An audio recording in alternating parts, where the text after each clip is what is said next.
우리는 같이 아브라함 한 사람의 생애를 살펴보았습니다.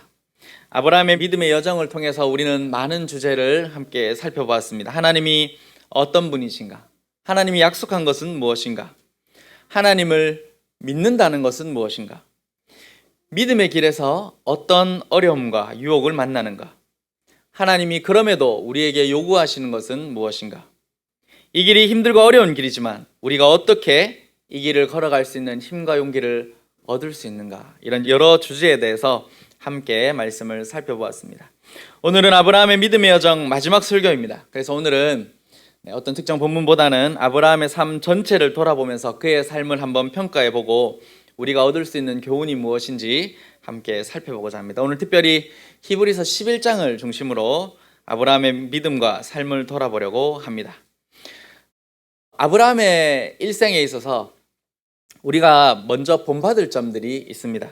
물론 아브라함이 우리에게 가장 이상적인 모범은 아닙니다.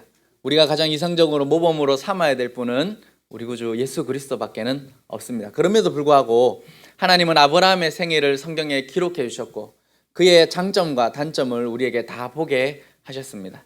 여러분들 이미 설교에서 들은 내용도 많이 있겠지만 아브라함의 일생을 돌아보면서 그의 일생에서 우리가 본받을 점이 무엇인지 먼저 한번 생각해 보면 좋겠습니다.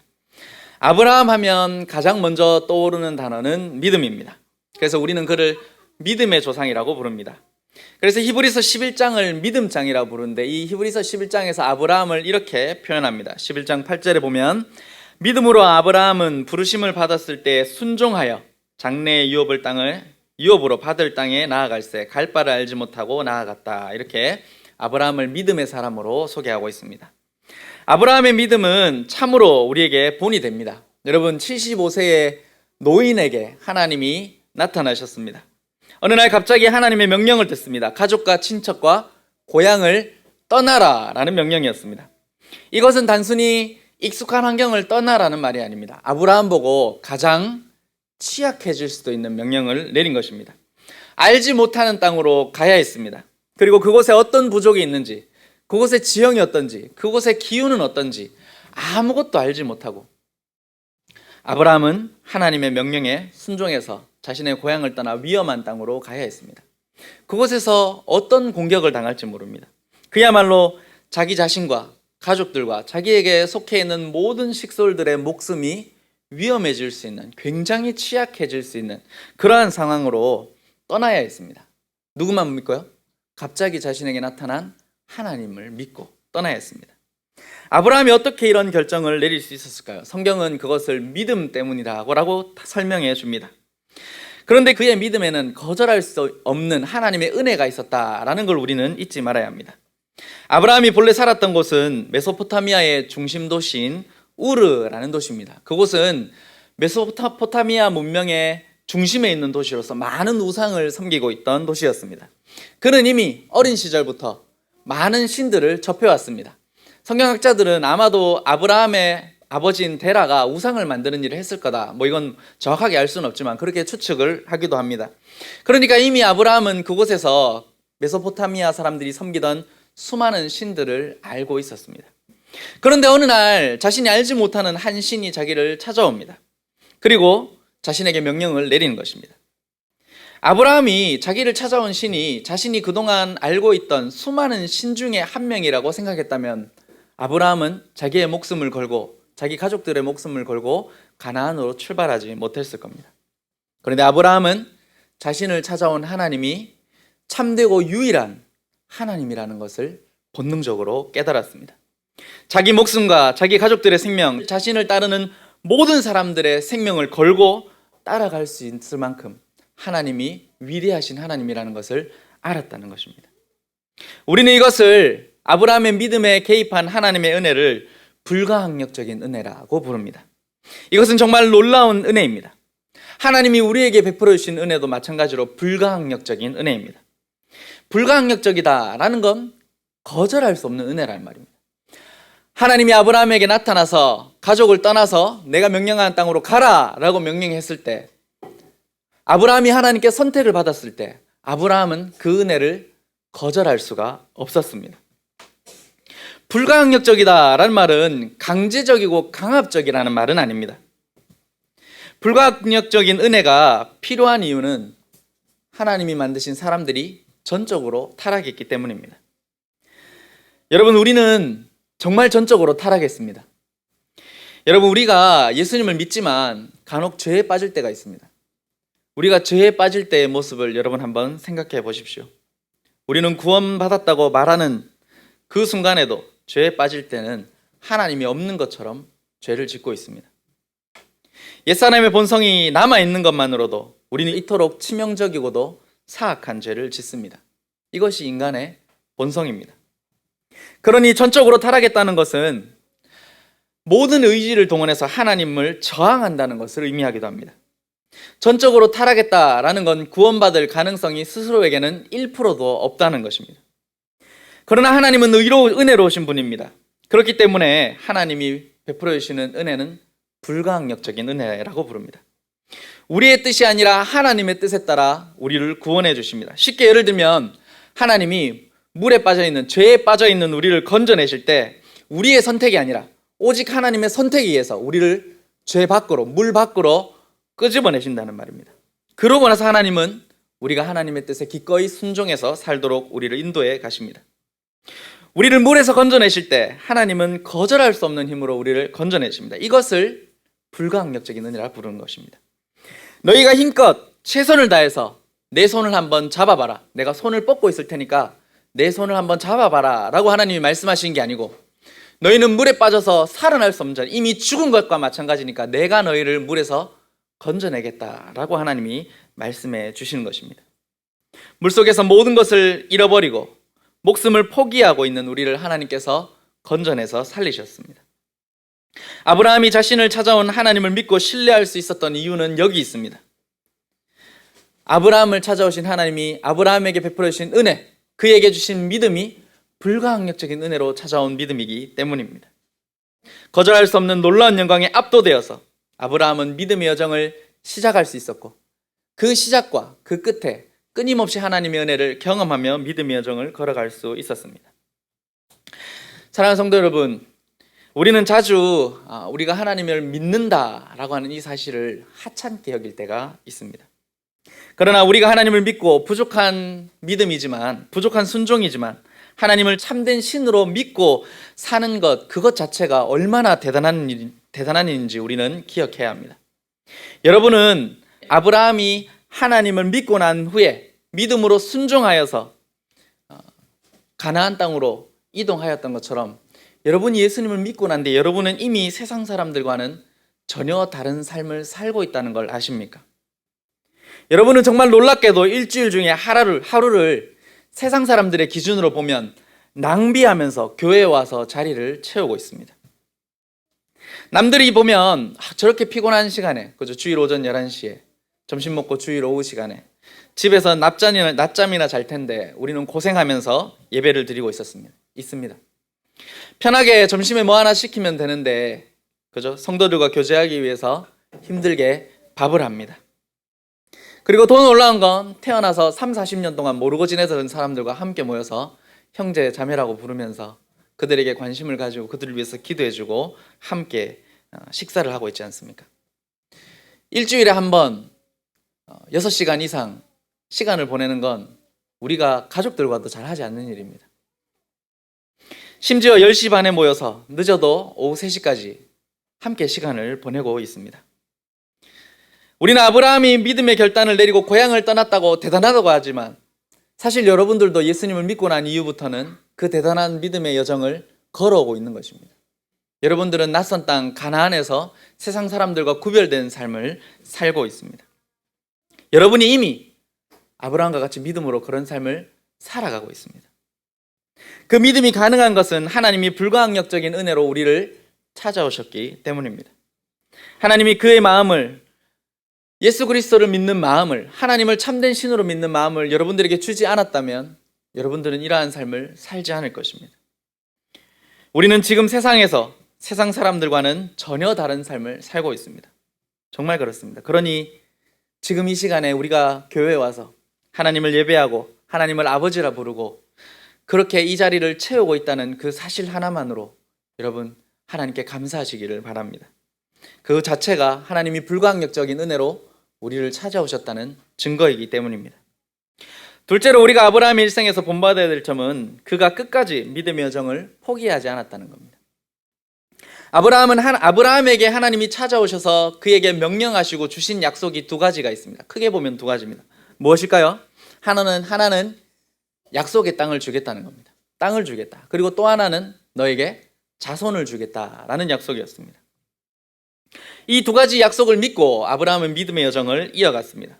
그러나 그의 여정을 돌아보면 아브라함이 하나님과의 약속을 믿지 못하고 돌아갈 만한 일들이 수도 없이 많이 있었다는 걸 우리는 알 수 있습니다. 먼저 히브리서 11장 8절을 볼까요? 8절에 보면 장래의 유업으로 받을 땅에 나아갈새 갈 바를 알지 못하고 갔다라고 기록하고 있습니다. 아브라함은 하나님께 약속의 땅을 받게 될 거다라는 기대를 가지고 믿음의 여정을 시작했습니다. 그리고 전혀 그곳이 어딘지 못하고 여행을 이어갔습니다. 그리고 마침내 하나님이 약속했던 가나안 땅에 도착했습니다. 여러분, 그러면 모든 것이 끝이 났을까요? 그렇지 않습니다. 아쉽게도 그렇지 못했습니다. 9절에 보면 믿음으로 그가 이방 땅에 있는 것 같이 약속의 땅에 거류하여 동일한 약속을 유업으로 함께 받은 이삭 및 야곱과 더불어 어디요? 장막에 거하였다. 이렇게 말합니다. 여러분, 이 본문에서 무언가 이상한 걸 느끼셨습니까? 먼저 믿음으로 라는 단어가 눈에 띄죠, 그죠? 아, 믿음으로 갔구나. 그리고 아브라함은 계속 믿음으로 살았습니다. 그리고 약속의 땅에 거류했습니다. 하나님이 떠나라, 그럼 땅을 줄게 해서 떠나서 그 땅에 도착했습니다. 그런데 뭐라고요? 그 땅에 거류했다, 이렇게 말합니다. 이 거류했다는 단어 원어를 보면 일시적으로 머무르다, 이방인으로 거주하다라는 의미의 단어입니다. 심지어 그 앞에 보면 확실하게 하나님이 표시해놨죠. 뭐라고요? 이방 땅에 있는 것 같이. 정말 이상하지 않습니까? 여러분, 가나안 땅에 아브라함이 도착했을 때 이미 그곳에 도시들이 있었습니다. 그곳에 거류민들이 정착해서 살고 있었습니다. 그리고 그 중에는 아주 잘 사는 도시도 있었습니다. 가나안 땅 경계에 있는 소돔과 고모라 같은 도시들은 타르를 팔아서, 아스팔트, 타르라고 하는 걸 팔아서 아주 부유했던 도시이기도 합니다. 크고 번창했던 도시들이 주변에 있었다는 말입니다. 그러니까 아브라함이 하나님의 약속을 믿고 우르에서 떠나서 여기 왔으면 이렇게 기록하는 게 맞습니다. 믿음으로 아브라함이 약속의 땅에 정착하여 도시를 혹은 마을을 건설하였더라. 그죠? 집을 짓고 살았더라. 이렇게 해야 됩니다. 그런데 9절은 이렇게 끝납니다. 이삭, 야곱과 더불어 장막에 거류했다. 이렇게 말합니다. 아브라함만 이방인처럼 텐트를 치고 산 게 아니고 누구까지? 아브라함의 아들 이삭과 야곱까지 이방인처럼 장막을 치고 살았다는 말입니다. 여러분, 한번 생각해 보십시오. 아브라함이 75세가 될 동안 우르에 살면서 집이 있었을까 없었을까요? 있었겠죠. 이미 나올 때 어느 정도 족장의 힘을 가지고 나온 걸 보면 제법 잘 살았던 가문이었을 겁니다. 그러니까 우르에 살 때 집이 있었을 겁니다. 그리고 그곳은 큰 도시였으니까, 그죠? 그러니까 하나님의 약속을 듣고 쉽게 팔면 집을 판 겁니다. 집을 팔고 왔는데 팔고 온 곳에서 아브라함과 그의 아들 이삭, 야곱 때까지 장막을 치고 이방인처럼 살았습니다. 그럼에도 불구하고 아브라함은 끝까지 믿음의 여정을 이어갔습니다. 그래서 10절에 그 이유를 뭐라고 말합니까? 이는 그가 하나님이 계획하시고 지으실 터가 있는 성을 말했기 때문입니다. 아브라함은 믿음의 여정을 가면서 하나님께서 약속하신 땅을 받을 것을 믿었습니다. 그리고 그 땅을 믿고 바라면서 아브라함의 모습은 하나님이 약속한 땅, 하나님이 주시기로 한 먼 미래에, 그죠? 하나님의 도성까지 생각하면서 아브라함은 그곳에서 죽을 때까지 이방인처럼 살았다는 말입니다. 그럼에도 아브라함이 믿음의 여정을 포기했다고 안 했다고요? 포기하지 않고 끝까지 이어갔던 걸 우리 알 수 있습니다. 하나님이 아브라함에게 주신 두 번째 약속은 자손이었습니다. 그러나 이 자손에 대한 약속 역시 우리가 보고 있으면 아브라함이 참 대단하다. 어떻게 그 믿음을 포기하지 않았을까? 그죠? 히브리서 11장 11절에 믿음으로 사라 자신도 나이가 많아 단산하였으나 잉태할 수 있는 힘을 얻었으니 이는 약속하신 이를 미쁘신 줄 알았음이라. 이렇게 말합니다. 아브라함이 자식을 낳을 거다 약속을 받았을 때 75세입니다. 그때 아내 사라가 65세입니다. 그들에게 많은 자손을 주실 것이다 라는 약속을 믿고 아브라함이 그 길을 떠났습니다. 그러나 그의 믿음이 완벽하거나 흔들림이 없었다는 건 절대 아닙니다. 아브라함은 하나님을 의심했습니다. 아내의 설득으로 여종 하갈을 통해서 이스마엘을 낳았습니다. 그래서 온 집안에 큰 어려움이 생겼습니다. 그래서 이스마엘은 아닌가 보다 하고 누구를 생각했죠? 조카 롯인가 보다 했더니 롯은 어떻게 합니까? 약속의 땅을 떠나서 소돔과 고모라를 찾아갔죠. 그죠? 아브라함은 믿음 여정을 걸어오면서 이 사람도 아니고 저 사람도 아니고 그러면 내 종 엘리에셀에게 유산을 물려줘야겠다 이렇게 생각하기도 했습니다. 아브라함이 하나님을 의심하고 믿음이 흔들리는 때가 있었다는 겁니다. 아브라함은 믿음의 여정을 걸으면서 끝까지 자신이 처한 상황과 싸워야 했습니다. 나는 나이가 많고 내 아내는 아이를 낳지 못하고 그런데 하나님은 끊임없이 너에게 자손을 주겠다. 네 아내 사라를 통해 주겠다라는 약속을 계속해서 들려주셨습니다. 여러분, 출산을 포기하는데 어떤 요소가 가장 큽니까? 나이죠, 그죠? 네, 나이가 들면 출산을 포기할 가장 큰 이유가 생기는 겁니다. 하나님도 이 약속만큼은 지킬 수 없을 것이다 라고 믿음의 여정을 얼마든지 아브라함이 멈출 수 있었습니다. 그러나 아브라함은 끝까지 믿음의 여정을 포기하지 않았습니다. 자신의 의심과 자신의 실패를 반복하면서 아브라함은 자신을 수정해가면서 하나님을 끝까지 쫓아갔지 믿음의 여정을 포기하지 않았다는 겁니다. 넘어졌습니다. 중간에 실수도 있었습니다. 그러나 약속하신 방향을 향해 끝까지 걸어갔던 아브라함을 우리는 발견하게 됩니다. 그 결과 12절에 이러므로 죽은 자와 같은 한 사람으로 말미암아 하늘의 허다한 별과 또 해변의 무수한 모래와 같이 많은 후손이 생육하였느니라 이렇게 말합니다. 죽은 자 같았다. 그죠?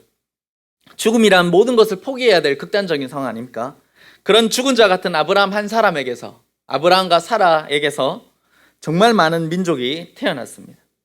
아브라함은 이 믿음의 여정을 끝까지 포기하지 않았습니다. 그리고 궁극적인 미래와 소망을 하나님께만 두는 법을 믿음의 여정을 통해서 배워갈 수 있었습니다. 아브라함의 믿음의 여정에는 우리에게 교훈이 되는 것도 있지만 아브라함의 연약함, 약함도 볼 수 있습니다. 그 중에 하나가 아브라함의 믿음이 완벽하지 않았다는 겁니다. 아브라함의 믿음은 여러분 완벽하지 않았습니다. 그가 믿음의 조상이었음에도 불구하고 그의 믿음은 완벽하지 않았습니다. 아브라함은 큰 어려움 앞에서 현실과 타협하는 인물이기도 했습니다. 그리고 이 모습은 정말 부끄럽게도 인생을 살아가는 우리들의 모습과도 참 유사합니다. 아브라함이 애굽으로 갔던 이야기를 여러분 기억하지 않습니까? 그죠? 아브라함이 애굽으로 내려간 가장 큰 이유가 뭐였죠? 기근 때문이었습니다. 기근. 아브라함이 하나님의 약속을 따라서 가나안으로 들어왔습니다. 이 가나안 땅은 자신이 원래 살았던 갈대아의 우르라는 지역에 비하면 대단히 척박한 땅이었습니다. 우르는 어떤 것입니까? 여러분 세계사를 공부해보면 비옥한 소승달 지역이라고 해서 이렇게 메소포타미아에 있는 문명에 따라 흐르는 두 강, 티그리스 강, 유프라테스 강을 따라서 물이 충분한 지역, 그죠? 아주 번성하던 지역이었습니다. 그곳을 떠나서 가나안에 도착했습니다. 가나안에 도착해서 아브라함이 어떻게 했죠? 위에서부터 밑으로 쭉 내려옵니다. 밑으로 내려오니까 비옥한 초승달 지역이 끝나면서 어떤 지역? 메마른 땅, 네게브 지역, 그죠? 네그 유대의 아래쪽 지방, 사막 지형이 나타나기 시작했습니다. 그가 그곳에서 가뭄을 만났는데 이곳의 기후와 지리를 잘 알았더라면 미리 대비를 좀 했을 텐데 미처 대비할 시간이 없었습니다. 그러니까 결국 그는 현실적인 선택을 해야 됐습니다. 그 선택이 뭐였죠? 하나님의 약속의 땅을 떠나서 애굽으로 가는 것이었습니다. 다시 돌아가서 위로 가면 너무 머니까 남쪽으로 조금만 더 내려가면 물이 풍족한 애굽이 있다는 걸 알고 그곳으로 갑니다. 그러나 애굽에 도착했을 때 그는 그곳이 자기가 생각했던 만큼 아름다운 복지의 땅이 아니라는 것을 금방 깨닫게 됩니다. 하나님의 약속을 떠나서 애굽에 도착하니까 그곳에서 아브라함은 아내를 빼앗길 뻔합니다. 거짓말을 한 것 때문에 왕에게 자기 부족이 다 전멸할 만한 위기에 처합니다. 하나님이 약속한 땅도 자손도 모두 잃을 만큼 큰 실수를 했다는 게 드러난 겁니다. 결국 아브라함은 이 큰 교훈을 얻고 가나안 땅으로 돌아와야 했습니다. 그가 가나안으로 돌아왔을 때 여러분 그가 머물렀던 장소가 어딘지 압니까? 정말 아이러니하게도 기근을 만났던 남방 지역 네게브 땅입니다. 그곳에서 기근을 만나서 애굽으로 갔으니까 돌아올 때는 어디로 가면 좋을까요? 뭐 물이 풍족한 소돔과 고모라 쪽으로 가든지 하면 되는데 아브라함이 네겝으로 다시 돌아갑니다. 애굽에 가기 전에 기근 때문에 먹을 것을 찾아야 돼서 약속을 땅을 떠났는데 돌아올 때는 똑같이 기근이 있는 곳으로 돌아온 겁니다. 그런데 재밌는 기록은 뭐냐면 아브라함이 돌아왔을 때 그곳에서 물이 없어서 힘들었다라는 기록이 성경에 아무 데도 없습니다. 어떻게 된 일일까요? 누군가는 이렇게 말할 수 있죠. 목사님, 아브라함이 자기 부족을 끌고 애굽으로 갔다 오려면 몇 달은 걸리지 않겠습니까? 그러니까 갈 때는 기근이고 돌아오니까 기근이 끝났을 수도 있지 않습니까? 이렇게 말할 수도 있습니다. 성경을 이렇게 해석하면 참 쉽습니다. 그런데 네게브라는 지역은 그런 지역이 아니죠, 그죠? 여러분, 이곳은 땅이 대단히 고운 흙으로 되어 있습니다. 그래서 비가 오면 물이 잠시 고였다가 금방 말라버리는 곳입니다. 농사에는 적합하지 않습니다. 그런데 풀은 자랍니다. 물이 좀 생기면 그 지역에 풀이 자라고 마르겠죠, 그죠? 그러니까 목축은 할 수 있는 지역입니다. 그래서 이 지역에는 유목민들이 많습니다. 땅에서 나는 풀을 먹이면서 이동하면서 가축을 먹입니다. 그리고 나서 어떻게 하죠? 물이 필요할 때는 우물, 옛날에 조상들이 파놨던 우물을 찾든지 아니면 우물을 새로 파든지 이런 일을 해야 되는 지역인 것입니다. 제가 하고 싶은 말이 뭔지 압니까? 돌아왔더니 기근이 끝난 게 아니라는 겁니다. 네게브는 1년 내도록 그런 지역입니다, 사실은. 처음에는 자신이 현실적인 판단 때문에 그 지역을 떠났습니다. 그런데 하나님을 향한 믿음을 가지고 돌아와 보니까 그 지역에서도 하나님이 아브라함을 인도하시고 먹여 살렸다는 겁니다. 하나님은 그 기근이 있는 지역에서도 아브라함을 굶기지 않고 필요를 채워주셨습니다. 그 네게브 지역에 오늘 우리가 읽었던 창세기 본문 마지막에 보면 이삭이 어디에 있었다고요? 아브라함이 죽고 브엘라 헤로이에 있었다, 거류했다. 그 브엘라 헤로이가 어디입니까? 네게브 지역입니다. 그렇죠? 처음에는 현실적으로 이렇게 해야 된다라고 생각해서 했지만 결국은 아브라함과 이삭과 야곱 때까지 그곳에서 머무르면서 하나님의 공급하심을 받으면서 그 부족들이 살았다는 걸 우리는 알 수 있습니다. 우리는 자주 인생에서 아브라함과 같은 일들을 경험합니다. 이 상황을 만나면 도저히 안 될 것 같아서, 도저히 힘들고 피할 수 없게 느껴져서 우리는 세상과 타협합니다. 그리고 타협한 결과는 뭘까요? 내가 잘 선택했구나 라고 느끼겠습니까? 그렇지 않습니다. 우리는 타협한 결과 인생의 실패를 경험합니다. 경제적인 여유를 얻을 수 있지만 믿음의 퇴보를 경험합니다. 그리고 그 큰 교훈을 얻고 다시 하나님께로 돌아옵니다.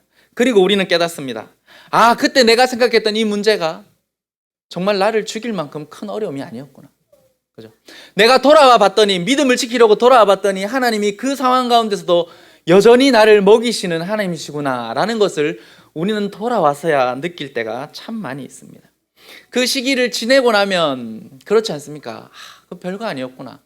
왜 그때는 그렇게 두려워하고 내가 벌벌 떨었을까? 왜 그때는 내가 세상과 타협하려고 했을까? 왜 그거 아니고는 답이 없다고 생각했을까? 라는 것을 우리는 경험하게 됩니다. 지나고 보면 신기하게도 하나님이 먹여 살리십니다. 우리의 믿음을 포기하지 않아도 됐다는 것을 우리는 경험으로 깨닫게 되는 것입니다. 그 과정을 통해서 우리는 하나님이 우리를 먹이신다는 것을 확신하게 됩니다. 사랑하는 성도 여러분, 이제 아브라함의 믿음의 여정 설교를 마칩니다. 마치면서 이 말씀이 우리 교회에 주는 교훈이 뭘까 짧게 한번 생각을 해보면서 마치면 좋겠습니다. 하나님이 우리 교회를 울산에 세우셨습니다. 남들이 보면 참 열악할 수 있는 환경에서 교회를 시작을 했습니다. 지하에서. 처음에 우리가 개척할 때 성도들의 주된 업무가 주일날 아침에 오면 물 푸는 거였습니다. 아침에 한 30분 물 푸고 예배 마치고 나면 또 한 10분 물 푸고 그런 환경에서 우리가 개척을 시작을 했습니다. 하나님이 우리를 이곳에 개척하신 데는 분명한 이유가 있었습니다. 하나님의 나라를 세상에 보여줄 건강한 교회를 세우라고 하나님은 저에게 개척에 대한 꿈을 주셨습니다.